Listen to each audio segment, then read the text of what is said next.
In the 90s, I worked as a prison guard at the Southern Ohio Correctional Facility, or Lucasville Prison as it's commonly known. I've seen my fair share of things that'd make a grown man cringe, but one incident is carved into my memory like a scar. It was during one of the prison's infamous riots that tensions reached a boiling point. There was one inmate who was a lot like a younger Hannibal Lecter. Not a cannibal, but scary calm and very menacing. He always kept his cool no matter what, but something was threatening about him. One day, young Lecter was able to start a riot on his cell block, purely by motivating the other prisoners into a frenzy. He didn't participate in the riot at all, but he got every other inmate to start a fit in their cell. I was part of the team called in to quiet them all down.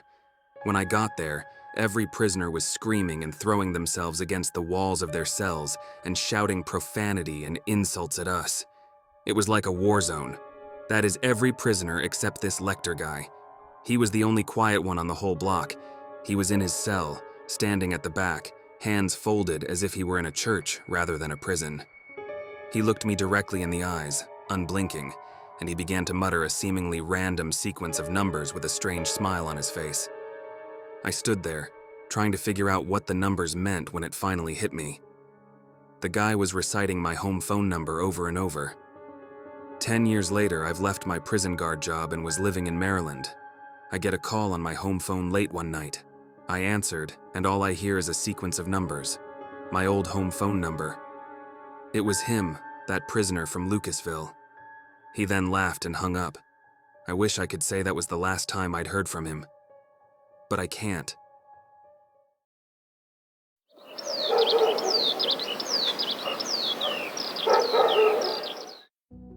When I was 19 years old, I lived with my folks on a farm in the Mississippi River Valley in the eastern part of Missouri. It was the middle of summer, around 9 p.m. My parents and I were sitting in the family room of our farmhouse when we heard noises coming from the fields outside. It almost sounded like someone was chopping wood, followed by loud thud sounds. My father and I glanced at each other and almost immediately assumed someone was outside stealing our produce. This had happened once before, but it was during the day and no one was home. My father ran to his gun closet and grabbed his shotgun. I quickly turned on all the lights mounted outside around our house, and together we stormed out. My dad apparently saw somebody because he started yelling, "Stop!" as he ran toward the crops. I followed him and began to spot legs running, at least 2 or 3 pairs of them. My dad called out to me to keep up as he chased the thieves out of our cornfield and into the woods next to our property. After running about 50 feet into the trees, my dad stopped and reached out his arm to signal me to stop. As I was choking for air, out of breath, I watched my dad as he stood in place, looking around us. I swear we were standing still for about 30 seconds in silence. I didn't have the energy to ask what he was doing, but eventually, I caught on. I saw what my dad was looking at. A person was standing about 20 feet away from us, but I could only see his face through the trees. Leaves crunching nearby revealed another person standing only a few yards off to the left. As my dad and I looked around more carefully, we realized more than just 2 guys were watching us. There was a whole bunch of people, maybe 10 or more. My dad slowly looked back at me and then at the person closest to him. What made the scene so disturbing was that we could only see the people's faces, partially illuminated by the moonlight. My dad took a few steps back and broke the silence by saying, "We're leaving." We both started walking backward, noticing the people were inching closer at the same time. My dad waved the shotgun around to let them all know he was armed. When we made it past the tree line and back onto our property, we turned and sprinted to the house. I'd never seen my dad run so fast in his life. He slammed the door behind him and watched through the windows with the gun still in his hand, while I called the sheriff's office. The cops took a while to respond, about 20 minutes, and the 2 officers who showed up weren't very helpful. They asked a bunch of questions and filled out their report, but neither of them went out into the woods to look for the guys. The following day, my dad and I went outside to see what these guys had stolen. Oddly, we found nothing missing, no produce or anything else. Weirder still, We didn't find anything that could have made those chopping and thudding noises. I still see those faces sometimes in nightmares.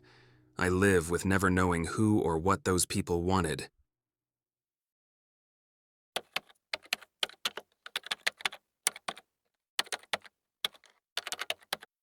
This happened about 10 years ago when I was 23. My boyfriend at the time, Tyler, was aimlessly scrolling through Facebook when he came across a profile with his picture, but a name that wasn't his. He also noticed that the fake profile had his location as Jacksonville, Florida, our actual location, and that he was in a relationship with a girl in Philadelphia named Heather. So, Tyler decides to add Heather, telling her that he is the real person from the picture and that she's in an online relationship with a fake profile. At first, Heather doesn't believe him because the phony profile had more friends than Tyler and somehow seemed more legitimate.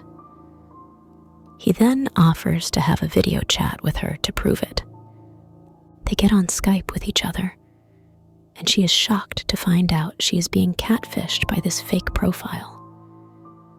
I was home then, and Tyler calls me over while he was still on Skype. As soon as Heather sees me, her face goes pale, and she sends a link to another fake profile with my picture on it. According to this fake profile, I was previously engaged to Tyler, and we have 2 children. But this is when things start taking a turn into the terrifying. We find about 20 more fake profiles of all our close and extended groups of friends. All of these profiles were active with each other, posting regularly and updating each other about where they were going and what they were doing. What was crazy was that these were legitimate posts, but copied and pasted from their real profiles onto their fake ones.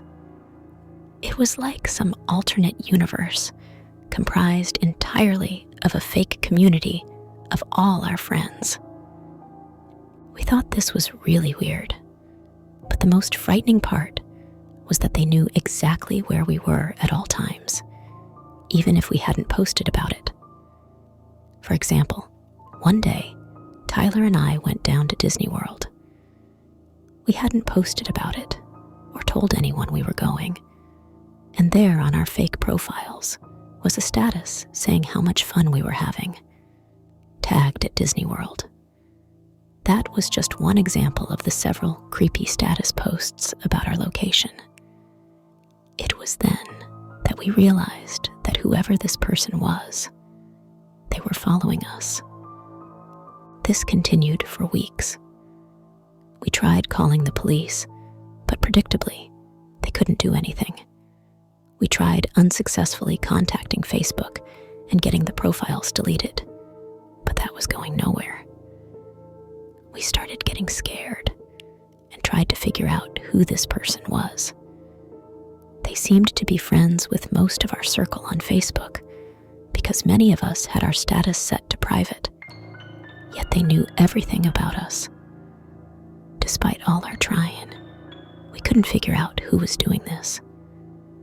Whoever this person was, they kept following us, posting about where we were when we told no one where we were going. Then, one day, it all just stopped. All the profiles were gone. We never figured out who it was, and the whole thing still remains a mystery. I'm no longer on social media. So if you're connected to someone who looks like me, you just might be following a stalker.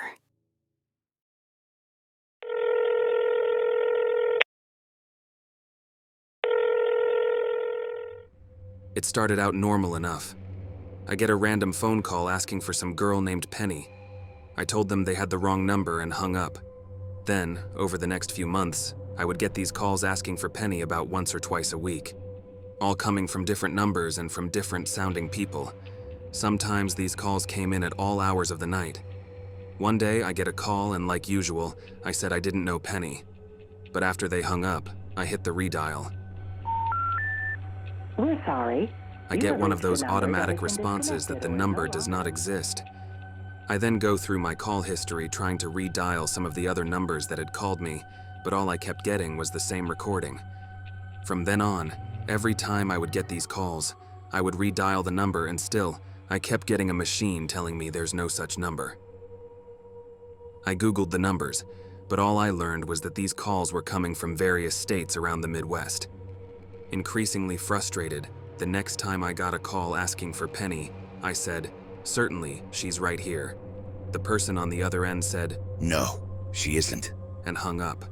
After that, things got even weirder when I started getting calls from unknown numbers. Whoever was on the other end always hung up the second I said hello.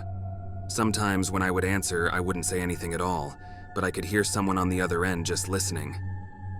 Eventually, I got a new phone and a new number. Guess who my first caller was? Thanks for watching and please subscribe.